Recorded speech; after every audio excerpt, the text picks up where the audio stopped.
যেই ব্যক্তির দিনদারি বেশি তার জীবনে পরীক্ষাও, আল্লাহ যারে পছন্দ করে বেশি তার জীবনে পরীক্ষাও। নমরুদ বলল, ইব্রাহিম ঈমান ছেড়ে দাও, তাহলে জানে বেঁচে যাবা, নাইলে আগুনে ফেলবো। সাইয়েদনা ইব্রাহিমের এক কথা, জীবন যাবে কিন্তু ঈমান যাবে। নমরুদ বলে, ঈমান ছেড়ে দাও, তা না হলে আগুনে ফেলবো। সাইয়েদনা ইব্রাহিম বলে, জীবন যাবে কিন্তু ঈমান যাবে।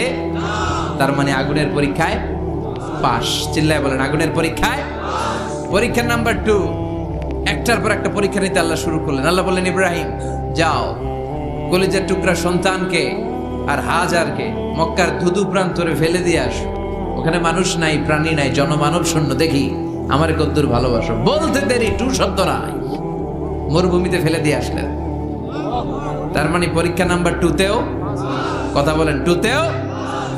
পরীক্ষা নাম্বার 3, আল্লাহ বললেন, ইব্রাহিম দেখি তোমার হৃদয় আমার